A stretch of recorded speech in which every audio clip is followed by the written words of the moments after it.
Jika kamu tahu cara seperti ini, maka dijamin ternakan murai batumu nggak akan mengalami yang namanya zong.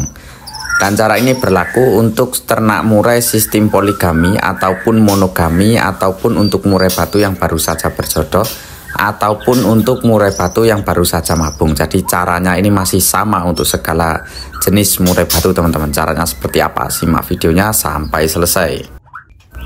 Halo teman-teman, assalamualaikum warahmatullahi wabarakatuh. Kita bertemu lagi di seputar peternakan murai batu CCD Fit Farm. Di video kali ini kita akan berbagi tips tentang cara-cara ternak murai batu dengan cara seperti ini, cara yang mudah seperti ini. Caranya sangat simpel teman-teman, caranya sangat simpel sekali, mudah sekali, apalagi untuk teman-teman khususnya yang masih pemula.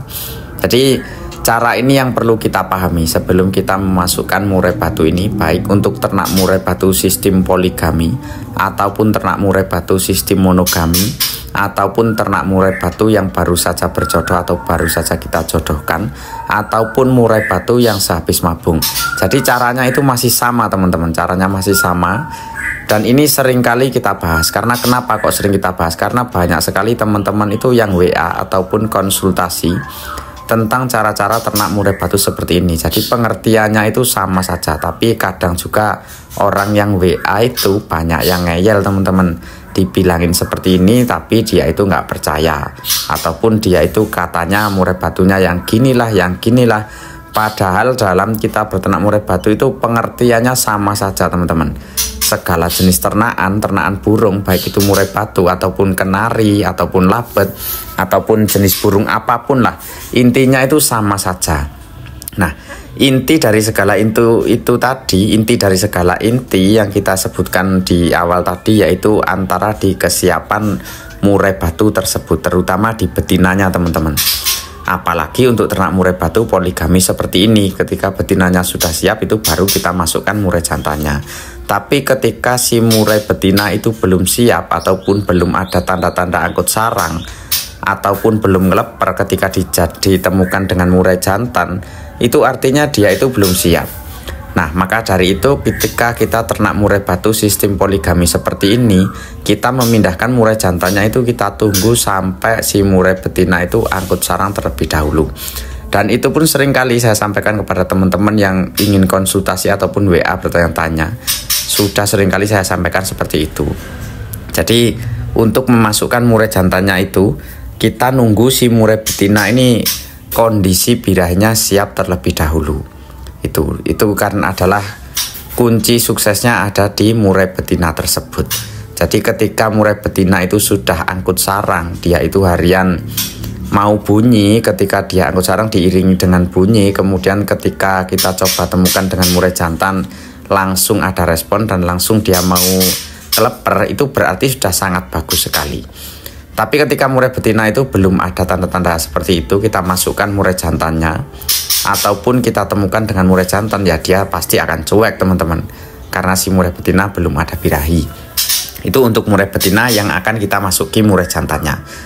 Kemudian untuk murai betina yang akan ditinggalkan si pejantan atau akan kita cabut murai jantannya, ini kita pastikan dulu si murai betina tersebut di kandang yang satunya, kandang yang ada pejantannya ini sudah betul-betul selesai melakukan yang namanya proses kawin.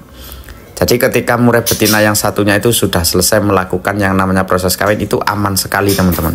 Aman sekali untuk kita pindahkan ke murai betina yang lain.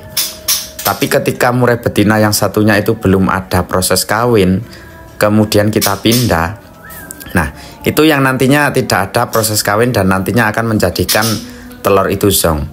Ya memang banyak penyebab telur murai batu zong itu bukan karena dari penyebab satu itu saja, tapi itu adalah salah satunya penyebab telur murai batu yang menjadikan zong. Maka dari itu sebelum kita memindahkan murai jantan ini ke kandang yang lain, kita harus cari tahu dulu apakah betul-betul sudah selesai melakukan yang namanya proses kawin. Jadi dia itu siap untuk ditinggal si murai jantannya. Dan kemudian untuk murai betina yang dicabut murai jantannya ini jangan sampai stres teman-teman. Kita harus pelan-pelan. Kita harus pelan-pelan memindahkan murai jantannya ini. Apabila nanti si murai betina itu manggil-manggil ya murai jantan ini, kita kembalikan lagi ke kandang murai betina yang sudah selesai melakukan proses kawin atau mau bertelur. Dan untuk murai jantannya yang akan kita masukkan ini ke dalam murai betina yang ada murai betina sudah melakukan proses angkut sarang, ini harus betul-betul kita siapkan, dia itu harus betul-betul stabil. Nah ini juga banyak teman-teman yang berkomentar ataupun bertanya seperti ini, gimana sih mas caranya membuat murai jantan itu menjadi stabil. Nah pertama sebelum kita itu membuat cara seperti ini, ternak murai batu sistem poligami seperti ini, kita harus cari tahu dulu si pejantan ini jangan sampai pernah ada riwayat membantai betina. Jadi si murai jantan seperti ini ketika tidak ada riwayat membantai betina, dia itu sangat bisa untuk jadikan ternak murai batu sistem poligami. Karena dia itu emosinya sudah sangat terjaga, emosi dan birahinya sudah sangat stabil sekali. Kemudian untuk jawaban teman-teman yang bertanya bagaimana caranya supaya murai jantan ini stabil birahi, itu caranya sangat mudah teman-teman. Untuk harian itu makanan si murai jantan ini jangan pernah kita gonta-ganti. Misalkan harian cuma makan ulat kandang, ya kita berikan ulat kandang saja. Jadi dia itu emosi dan juga birahinya tetap stabil.